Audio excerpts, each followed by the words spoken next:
বিরিয়ানি মনে পড়তে আমাদের মনে পড়ে যায় আরও একটা নাম, সেটা হচ্ছে দাদা বৌদির বিরিয়ানি। আর সেটা যদি হয় দাদা বৌদির স্পেশাল মাটন বিরিয়ানি, তাহলে তো কোনো কথাই আর হয় না। সো আমি রায়া আজকে চলে এসেছি সুশ্রী হেসেলে দাদা বৌদির মাটন বিরিয়ানির রেসিপি ছোট্ট ছোট্ট শর্ট টিপস অ্যান্ড ট্রিক্স তোমাদের সঙ্গে শেয়ার করে নিতে। তো চলো যাওয়া যাক। এই যে প্রথমেই বিরিয়ানিটা করার জন্য আমি এখানে একদম লং গ্রেন বাসমতি রাইসটাকে পুরো 70% সেদ্ধ করে রেখেছি। আর এখানে আমি এখন বাটির মধ্যে প্রায় 100 গ্রামের মতো খোয়া ক্ষীরকে খুব ভালোভাবে গ্রেট করে নিচ্ছি। আর সাথে অ্যাড করে দিচ্ছি কাঁচা দুধ। এখানে প্রায় আমি 1.5 কাপ মতো দুধ রেখেছি, যেহেতু আমার কোয়ান্টিটিটা অনেকটাই কম।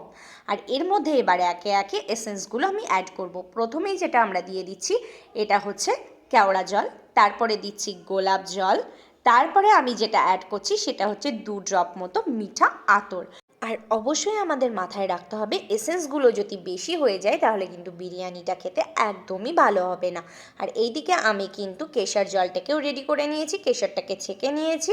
আর এইদিকে আমি দিয়ে দিলাম স্পেশাল বিরিয়ানি ফ্লেভার, এটা দিয়ে খুব ভালোভাবে মিক্স করে নিচ্ছি। আর অন্যদিকে আমি একটা মশলা রেডি করে রেখেছি, এইটার মধ্যে রয়েছে আদা 2 ইঞ্চি পরিমাণে, একটু সামান্য 1 চামচ মতো জিরে, আর একটা শুকনো লঙ্কা, যাতে একটু কালারটা আসে। তো এটাকে খুব ভালোভাবে ছেঁকে নিতে হবে। অবশ্যই মাথায় রাখতে হবে এই মিক্সটা যেন আমাদের একদম পাতলা হয়, কোনো ঠিক কনসিস্টেন্সির হলে কিন্তু বিরিয়ানিটা ভালো হবে না। আর এর মধ্যে আমি দিয়ে দিলাম প্রায় ধরো 50 গ্রাম মতো টক দই।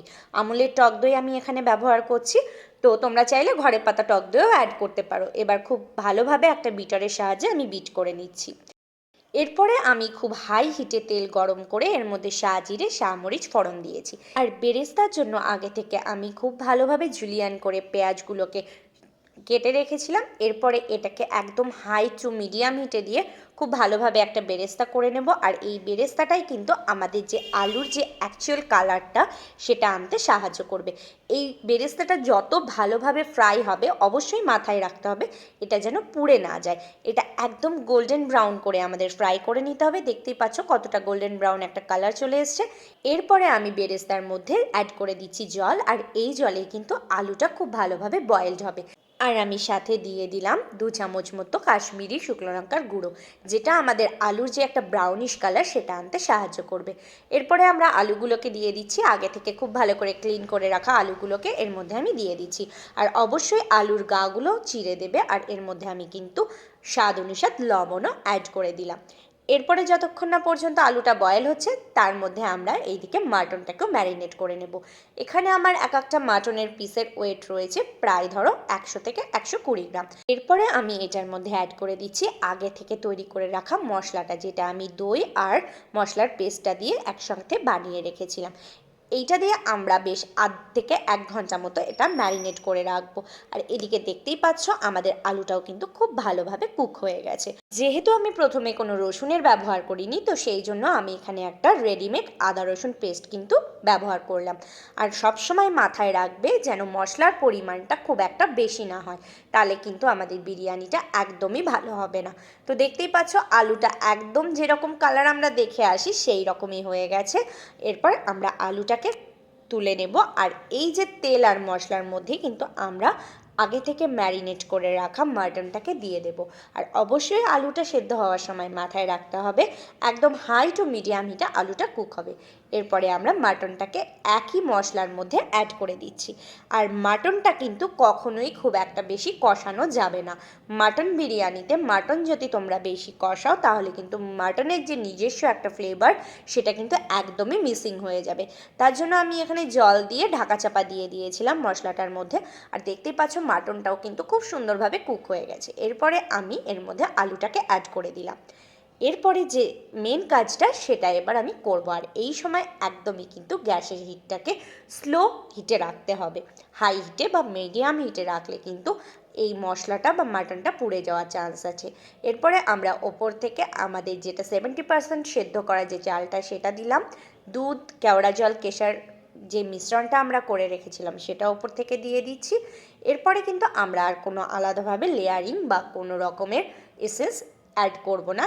এর মধ্যে শুধু আমরা দেব গ্রেট করা খোয়া ক্ষীর, যেটা আমরা আলাদাভাবে তুলে রেখেছিলাম। আর দিয়ে দেব একটু ঘি, যেটা এই বিরিয়ানিটার সুন্দর একটা ফ্লেভার নিয়ে আসবে। আর এরপরে আমি অ্যাড করে দিচ্ছি ঘরে তৈরি করা একটা বিরিয়ানি মশলা, যেটার মধ্যে রয়েছে গরম মশলা, তেজপাতা, বড় এলাচ, স্টার অ্যানিস, জায়ফল, জয়িত্রী। এর রেসিপিটা তোমরা জানতে চাইলে কমেন্টস করে জানাও, তোমাদের জন্য দিয়ে দেবো। এরপর 25 মিনিটের জন্য আমি একদম স্লো হিটে দমে বসিয়ে দিয়েছিলাম বিরিয়ানিটা। আর দেখে বুঝতেই পারছো কতটা দারুণভাবে আমাদের দমটা হয়ে গেছে। আমরা কিন্তু সঙ্গে সঙ্গে যে পাত্রের মধ্যে দম দেবো সেটা খুলবো না, অন্তত 25 মিনিট পরে আমরা গ্যাসটা অফ করে আরও 10 মিনিটের জন্য এটাকে একটা স্ট্যান্ডিং টাইম দেবো। তোমরা যতক্ষণ পর্যন্ত স্ট্যান্ডিং টাইমটা একটু বেশি সময় ধরে দিতে পারবে, ততটাই প্রত্যেকটা টেস্ট আলুর মধ্যে, মাটনের মধ্যে আর রাইসগুলোর মধ্যে অ্যাবজর্ব করে নেবে। তো দেখেই বুঝতে পারছো আমাদের আজকের বিরিয়ানিটা কিন্তু একদম পারফেক্টলি রেডি হয়ে গেছে। কতটা ঝরঝরে হয়েছে আর কতটা মাটনগুলো আর আলুটা কতটা জুসি হয়েছে নিশ্চয়ই বুঝতে পারছো। সো আজকের রেসিপিটা তোমাদের যদি ভালো লেগে থাকে তাহলে অবশ্যই আমাকে কমেন্টস করে জানাতে ভুলো না। আর যারা আমার চ্যানেলে নতুন তারা প্লিজ প্লিজ প্লিজ আমার চ্যানেলটাকে সাবস্ক্রাইব করে দিও, যাতে আমি তোমাদের সবার ঘরে নিউ নিউ রেসিপি নিয়ে পৌঁছে যেতে পারি। আর তোমরা নিশ্চয়ই নোটিশ করেছো আমার কিন্তু বিরিয়ানির চাল একটাও ব্রেক হয়নি, যেটা কিন্তু বিরিয়ানিতে খুব ইম্পর্ট্যান্ট একটা পার্ট, যে বিরিয়ানির চাল ব্রেক না হওয়া। তো ঠিক আছে, আজকের মতো এই পর্যন্তই। নিউ রেসিপি নিয়ে খুব তাড়াতাড়ি আসছি। বাই।